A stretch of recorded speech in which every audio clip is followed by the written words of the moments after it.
आप सभी साथियों का मैं स्वागत करता हूं अपने YouTube चैनल ज्ञान की ज्योति में। साथियों, ओशो के कुछ विचारों के माध्यम से आज हम जानेंगे स्वयं की सत्ता का क्या अर्थ है।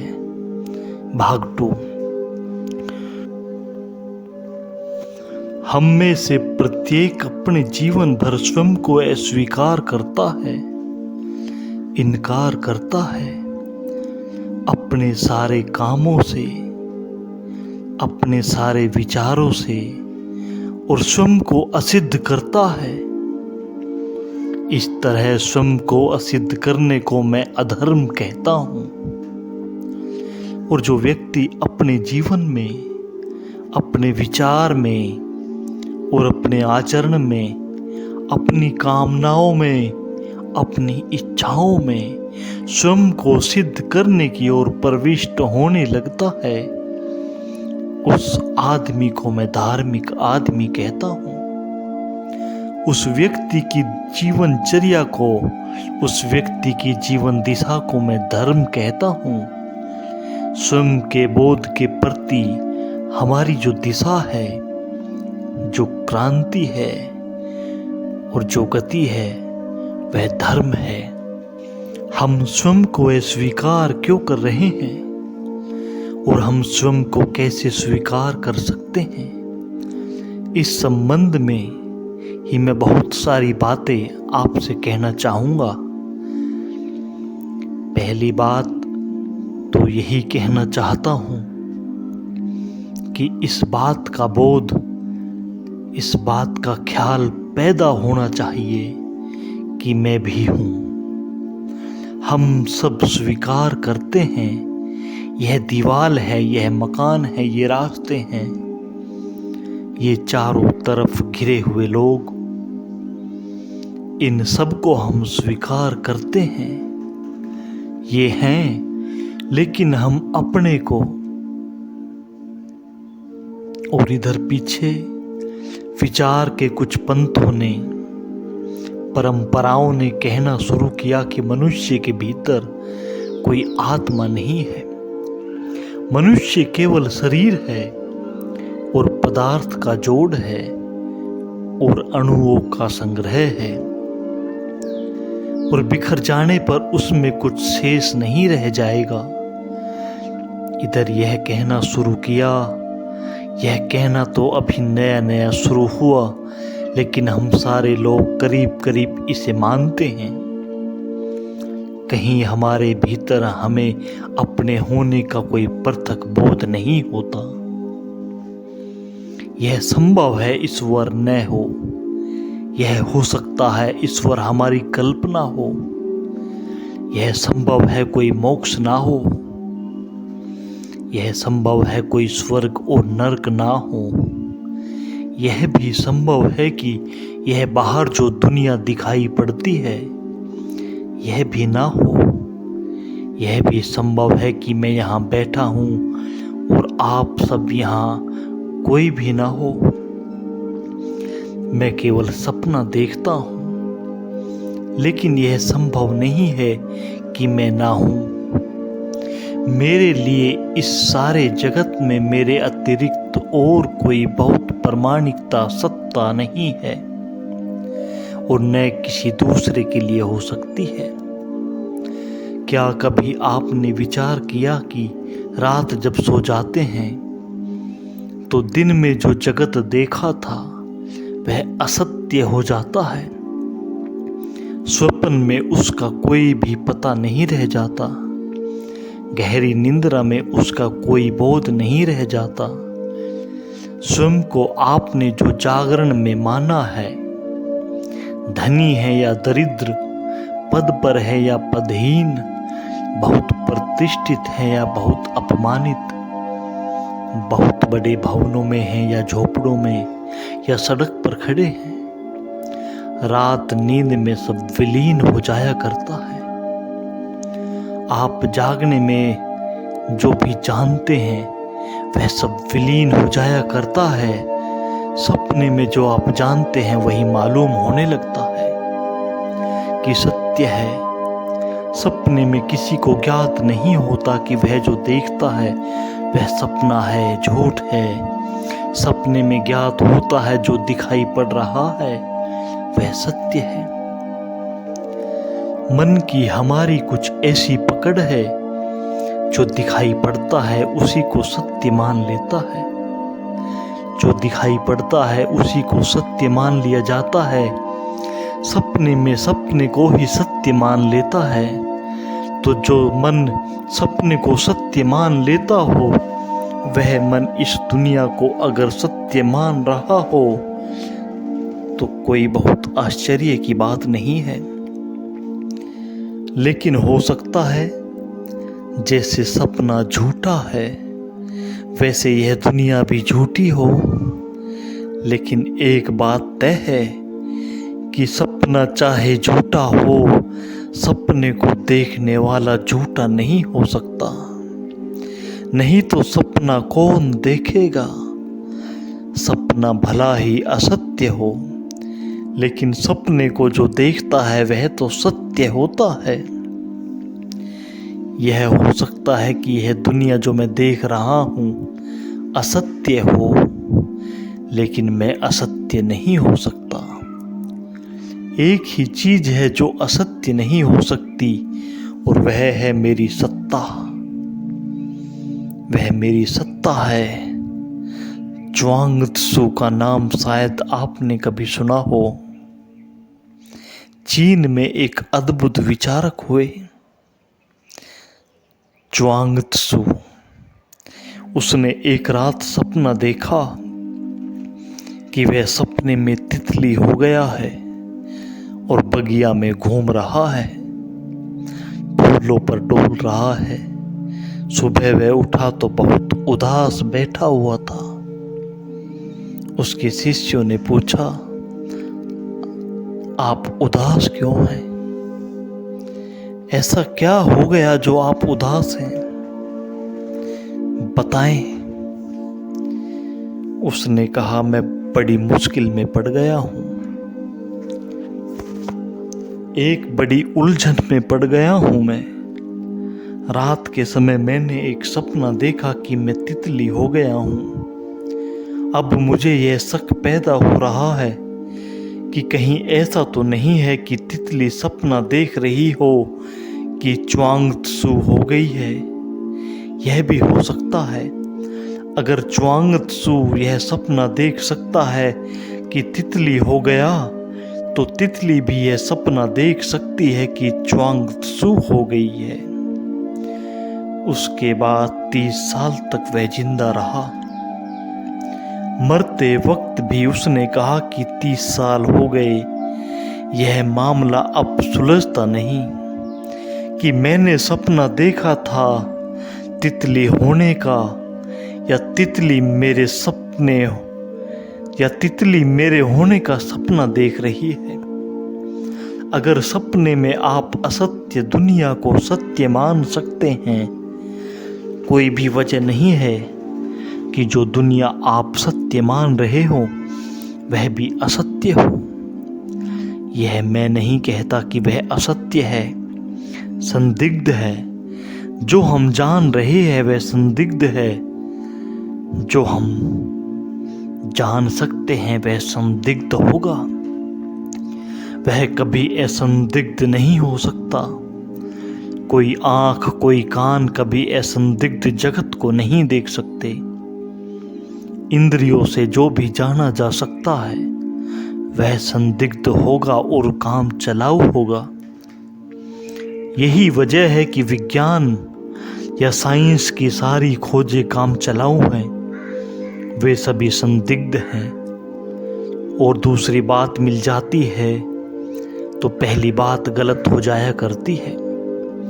न्यूटन गलत हो जाता है, आइंस्टीन आ जाए, कोई और आएगा तो आइंस्टीन गलत हो जाएगा।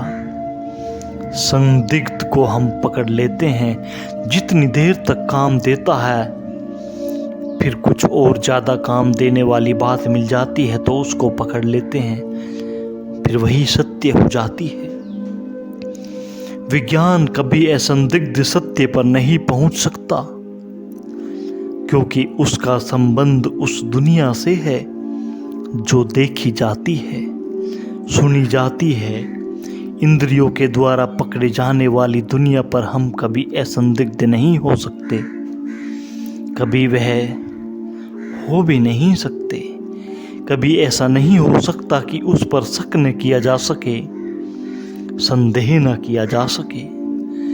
लेकिन एक तथ्य हमारे भीतर जो असंदिग्ध है और असंदिग्ध है और असंदिग्ध हो सकता है, और वह तथ्य हमारी सत्ता है। प्रत्येक व्यक्ति के भीतर जो उसकी चेतना है, उसके अतिरिक्त इस जगत में कुछ भी असंदिग्ध नहीं हो सकता। लेकिन हम इस संदिग्ध दुनिया पर अपने सारे जीवन का भवन खड़ा करते हैं। यह रेत पर भवन खड़ा करने जैसा है, यह ताश के महल बनाने जैसा है, जिसकी नींव ही संदिग्ध हो, उस पर कुछ खड़ा करना केवल पागलपन है। लेकिन हम सारे लोग उस पर ही खड़ा करते हैं, नींव को भूल जाया करते हैं, क्योंकि नींव को अगर विचार करेंगे तो भवन को खड़ा करना फिर मुश्किल हो जाएगा। इसीलिए नींव की बात ही भूल जाते हैं। नींव संदिग्ध है तो भवन असंदिग्ध नहीं हो सकता, और नींव अगर सपना है तो भवन सत्य नहीं हो सकता। लेकिन हम सारा इस खेल में ही हमारा जीवन व्यतीत होता है। एक छोटी सी बहुत पुरानी पौराणिक कथा है, बिल्कुल ही असत्य होगी। नारद नारायण को पूछे कि मैं सुनता हूं कि कुछ लोग हैं जो कहते हैं कि जगत माया है और जगत असत्य है। मेरी समझ में नहीं आता यह माया क्या है, यह असत्य होना क्या है, यह इल्यूजन क्या है, यह भ्रम क्या है।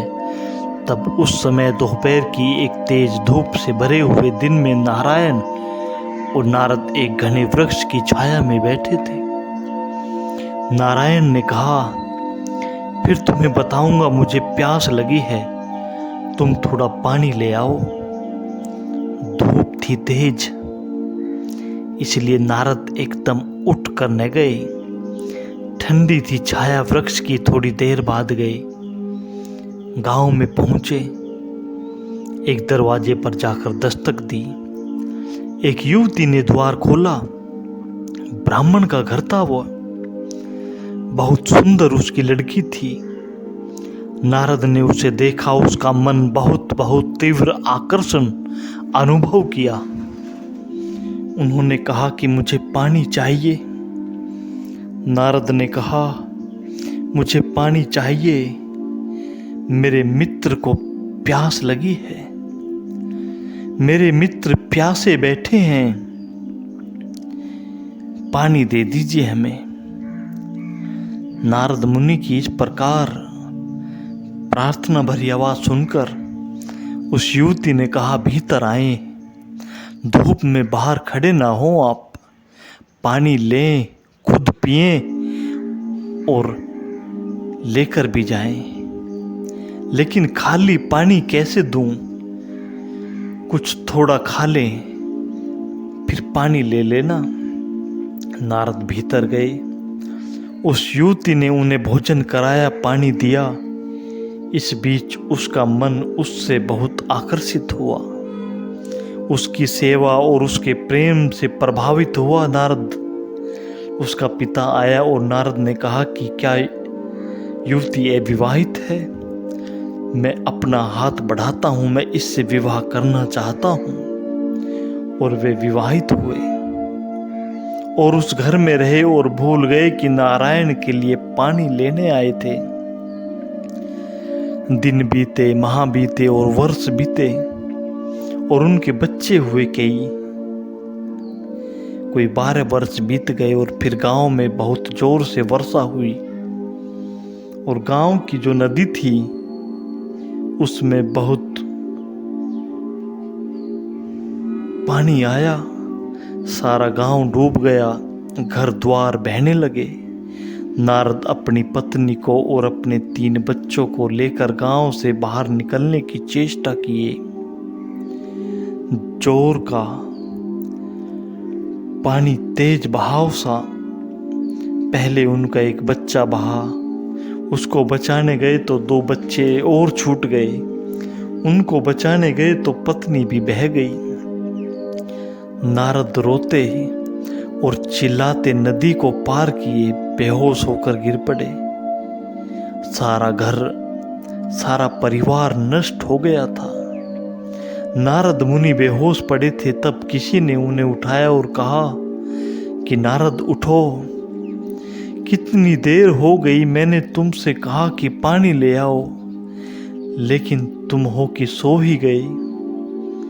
ठंडी हवा थी, शीतल छाया थी, नारद की नींद लग गई थी और यह सारा सपना उन्होंने देखा। नारायण ने कहा, कुछ समझे? नारद ने कहा, सब समझ गया, मेरा तो यह सब बना और मिट गया और थोड़े ही क्षणों में 12 वर्ष की जीवन कथा मेरी व्यतीत हुई। नारायण ने कहा, इससे ज्यादा और कुछ संसार नहीं है, और जो उसे माया कहते हैं, इस वजह से माया कहते हैं, वह हमारी कामनाओं का प्रतिफलन है और हमारी इच्छाओं का बहुत घना रूप, और हमने सपना देखने की मन की बड़ी तीव्र आकांक्षा का प्रतिफलन है, उसका प्रोजेक्शन है। यह हमें लगता है कि यह कैसे हो सकता है कि नारद थोड़ी सी क्षण को सोए और 12 वर्ष बीत गए। आपने सपने में देखा होगा, थोड़ी देर में वर्षों का सपना आप देख सकते हैं, थोड़ी देर में वर्ष बीत सकते हैं सपने में। यह जो हमारा समय है और यह जो हमारी कल्पना है, वह अपने में प्रगाढ़ हो सकती है, लेकिन जाग कर पाया जाता है कि सब सपना था। जो लोग इस जीवन से भी आगे हैं, उन्होंने भी इसे सपने से ज्यादा नहीं पाया। जो सोए हैं उन्हें सत्य है, जो जाग जाते हैं उन्हें असत्य हो जाया करता है। सोने में ही संसार की सच्चाई है, जो जाग जाता है उससे संसार सत्य मालूम पड़ता है। ऐसा अर्थ नहीं है दीवारें मिट जाती हैं और रास्ते मिट जाते हैं और लोग भी मिट जाया करते हैं। अर्थ है कि संसार के प्रति हमारा जो मूल्यांकन है, संसार को देखने की हमारी जो धारणा है, संसार को सत्य मानकर, सब कुछ मानकर उसके केंद्र पर जीने की जो कल्पना है, वह व्यर्थ हो जाती है। और ज्ञात होता है कि हम कुछ ऐसी जगह भवन बना रहे थे जहाँ कोई बुनियाद नहीं थी, और हम कहीं हवा के घर बनाने में तल्लीन थे। लेकिन इस सारी संदिग्ध दुनिया के बीच, इन सारे सपनों के बीच कुछ एक सत्य भी है, और वह स्वयं की, वह सत्य है स्वयं की सत्ता। बाहर की सारी दुनिया उस अर्थ में सत्य नहीं है जिस अर्थ में स्वयं का होना सत्य है। वह हमारी निकटतम सच्चाई है, उससे निकट हमारे और कोई भी नहीं। वही हम हैं, उसे छोड़कर हम सब खोजते हैं, यह पागलपन है। उसे छोड़कर हम सब की तलाश करते हैं और अंत में हम पाएंगे कि हमारे हाथ खाली हैं और कुछ भी हमने नहीं पाया। उसे छोड़कर हम जो भी बनाएंगे, हम पाएंगे कि वह बना हुआ सब गिर गया और धूल धूसरित हो गई। उसे छोड़कर हम जो भी पालेंगे, आखिर में हम पाएंगे वह पाने का भ्रम है, वह उपलब्धि कुछ भी नहीं। साथियों, आज बस इन्हीं बातों के साथ मैं अपनी वाणी को विराम देता हूँ। साथियों, वीडियो अगर अच्छी लगी हो तो लाइक ज़रूर करें, शेयर करें और सब्सक्राइब करें। धन्यवाद।